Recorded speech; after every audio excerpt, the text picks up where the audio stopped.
Olá, vamos iniciar aqui a unidade 3, falando um pouco sobre propriedades físicas dos compostos orgânicos, ok? Então, assim, as propriedades físicas dos compostos, elas vão depender muito das interações intermoleculares que ocorrem entre eles, certo? E essas interações intermoleculares, através da polaridade, da cadeia carbônica e da massa molar, vão exercer grande influência nessas propriedades. Então eu tenho, com relação à polaridade, os compostos polares e os apolares. Os apolares eles vão se unir por forças fracas, que a gente pode chamar de força de Van der Waals, força de London, de polo induzido, de polo instantâneo, de polo induzido e por aí vai. Em geral, os compostos apolares eles possuem baixos pontos de fusão e são insolúveis em água.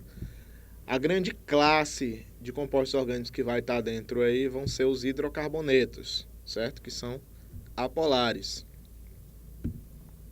Posso ter os compostos polares, que eles vão se unir por dois tipos de força, certo? Eu posso ter os que se unem por forças de polo, ok?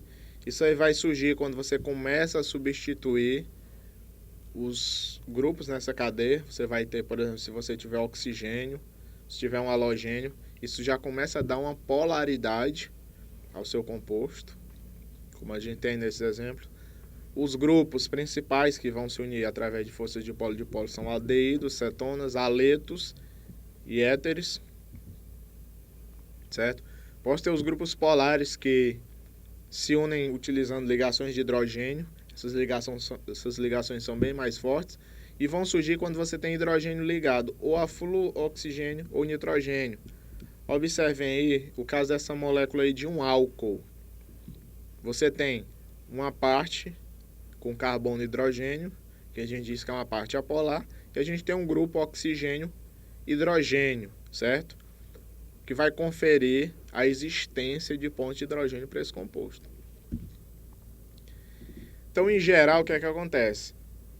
Essas forças, elas têm intensidade diferente. Então, as pontes de hidrogênio, elas são mais intensas do que as interações de polo, que são mais intensas do que as forças de London. Sendo assim, se eu tiver compostos de tamanho equivalente, a força da ligação, certo, é que vai ter maior influência nos pontos de fusão e ebulição.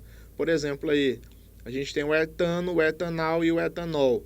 Observe a temperatura de ebulição. Do etanol é bem maior do que a do etanal, que é maior do que a do etano. Então, maior a força, maiores temperaturas de fusão e ebulição para compostos de tamanho equivalente. Observem esses outros compostos aí, ó, certo?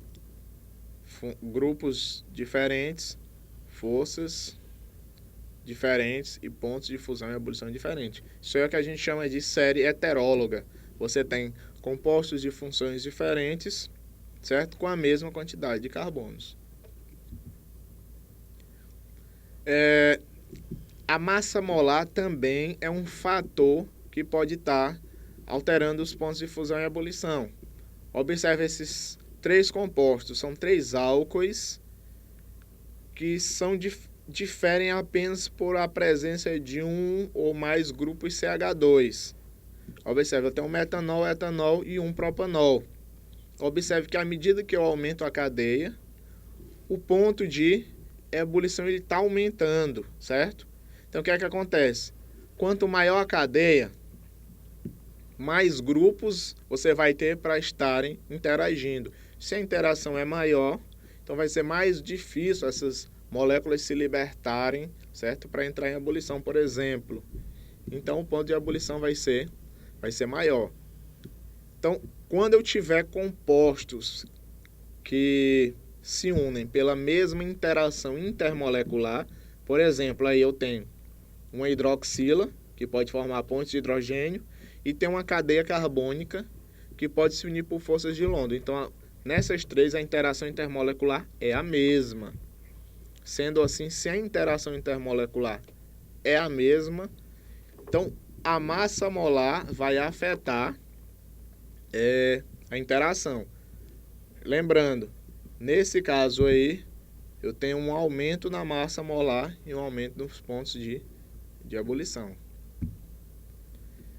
Esse tipo de grupo de compostos que são diferentes por um ou mais grupos CH2 a gente chama de série homóloga, ok?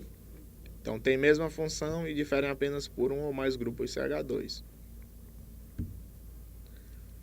Observem esses outros exemplos aí de série homóloga, onde você aumenta a massa molar e está aumentando aí o ponto de ebulição, ok? Aumentando a massa molar, aumentando o ponto de ebulição. A gente tem aí diversos casos. Outra coisa que vai se alterar com o aumento da massa molar é a solubilidade em água. Então, o que é que acontece? Observem aí nesses exemplos de álcoois. Os álcoois, como a gente viu, tem um grupo polar, formado pela hidroxila, e uma cadeia carbônica apolar. Então, a influência dessa hidroxila ela vai diminuir à medida que aumenta a cadeia carbônica. Então, se eu tenho uma parte polar que pode interagir com a água e eu aumento essa cadeia carbônica, eu começo a diminuir a solubilidade desse composto em água. Então, observem aí que o metanol, o etanol e um propanol têm solubilidade considerada infinita. Mas à medida que a cadeia carbônica aumenta, essa solubilidade começa a diminuir, ok? Ao ponto que o hexanol, aí eu só consigo solubilizar 0,6 gramas em 100 gramas de água, isso a 25 graus Celsius. Então aí no caso, se eu aumentar a massa molar, já diminui a solubilidade em água. Então observe aí, eu tenho uma parte que é hidrofóbica e uma parte hidrófila. Outro fator que pode alterar os pontos de fusão e ebulição é a cadeia carbônica, a forma como os grupos estão distribuídos espacialmente. Isso quando eu tiver compostos de mesmo tipo de interação intermolecular e massa semelhante. Observem esses três compostos. Eles têm a mesma massa, o mesmo tipo de interação, que vão ser forças de London, porém, eu tenho aí um composto com 2 ramificações, outro com 1 ramificação e outro sem ramificações. O que é que acontece nesse tipo de caso aí? Observe que aquele que tem menos ramificações, ele tem maior ponto de ebulição.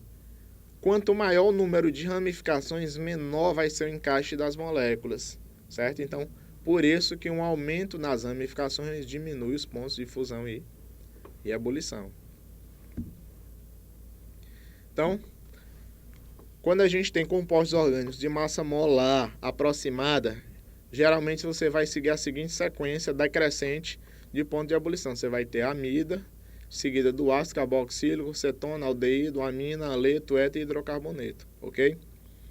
Além das séries que a gente viu, homóloga e heteróloga, a gente pode classificar também os grupos em séries isólogas, que vão ser aqueles que vão se diferir entre si por um ou mais grupos H2. Vamos falar aqui um pouquinho também sobre acidez e basicidade de compostos orgânicos. Então, a acidez na química orgânica, você conhecer, é fundamental para prever algumas reações orgânicas que podem acontecer em laboratórios ou na indústria. Então, os ácidos carboxílicos, eles são os grupos mais representativos da acidez na química orgânica. E a acidez dele a gente vai poder estar verificando através da tendência que eles têm de ionizar o hidrogênio da hidroxila, certo? E isso a gente pode ver pelo valor do Ka. Quanto maior o Ka, mais forte vai ser o ácido. Então eles vão ter que ionizar esse hidrogêniozinho aí da hidroxila. Pode ter acidez também nos fenóis e nos álcoois, porque eles também podem estar liberando esse hidrogênio aí da hidroxila, como a gente pode ver. Observem esses 3 compostos aí. Um álcool, um fenol e um ácido carboxílico. Observem aí a maior acidez para o ácido carboxílico, seguida do fenol e por último o álcool. Também posso ter compostos básicos, certo? O principal que a gente vai ter aqui são as aminas, que elas podem estar se comportando como base, como a gente pode ver aí nessas reações. E a gente tem alguns fatores que vão afetar essa acidez e basicidade, certo? A gente pode ter os chamados efeitos indutivos e efeitos mesoméricos ou mesômero. Então, o efeito indutivo é quando você tem uma atração ou repulsão de elétrons em uma ligação sigma. Então, você pode ter atração ou repulsão de elétrons numa ligação. Então, o que é que acontece? Como o hidrogênio tem que ser liberado, ele vai ser liberado mais facilmente se eu diminuir a densidade eletrônica em torno da hidroxila. Se eu aumentar a densidade eletrônica, esse hidrogênio ele vai tender a ficar e a acidez vai ser menor. O efeito indutivo pode ser negativo ou positivo. O efeito indutivo negativo vai ser a atração de elétrons, certo? Em uma ligação sigma. Então, ela vai diminuir a intensidade de densidade eletrônica na cadeia. E a gente tem alguns grupos que podem gerar efeito indutivo negativo. Posso ter também o efeito indutivo positivo, que vai ser o contrário, já vai ser a repulsão dos elétrons na cadeia, certo?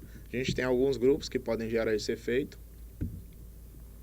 Então, à medida que você tem um grupo que está gerando efeito indutivo, esse grupo ele pode estar próximo dessa hidroxila ou distante. Quanto mais distante, menor vai ser o efeito. Tem também o efeito mesômero, o efeito ressonante, que vai ser a atração ou repulsão de elétrons em ligações π. Vai ser característico de compostos insaturados.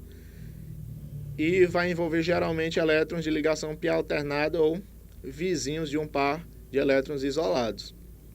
E vai estar relacionado à ressonância. Eu posso ter o efeito mesômero negativo, que você vai ter a atração de elétrons em uma ligação π, aí alguns grupos que podem gerar, certo? E o positivo, que você vai ter a repulsão de elétrons em uma ligação π, aumentando a densidade eletrônica da cadeia. E aí alguns grupos que podem gerar esse efeito, ok? Então, eu posso ter os efeitos eletrônicos negativos e positivos, como a gente viu. Se eu tiver um negativo, eu vou ter a atração dos elétrons de uma ligação π, vai diminuir a densidade eletrônica em torno da hidroxila e o hidrogênio vai poder ser liberado mais fácil. Então, isso aí vai aumentar a acidez do composto. Por sua vez, se o efeito for positivo, eu vou diminuir a acidez. Observem esses exemplos. Eu tenho fenóis, 3 com o grupo NO2 e 3 fenóis com o grupo CH3. Observem que quando eu tenho o NO2, a acidez ela é maior. Quando eu já tenho o CH3, a acidez ela vai ser menor. Então, dependendo do tipo de efeito, você vai ter uma variação na acidez. O NO2 está reduzindo a densidade eletrônica em torno da hidroxila. Já o CH3 ele faz aumentar a densidade eletrônica em torno da hidroxila. Observem aqui também o efeito do tamanho da cadeia, certo? A cadeia aí, como é um grupo carbônico tende a aumentar a densidade eletrônica em torno da hidroxila. Então, nesse segundo caso, como a cadeia é maior, a densidade eletrônica em torno da hidroxila é maior e a acidez, então, vai ser menor, porque esse hidrogênio ele vai estar menos suscetível a ser ionizado.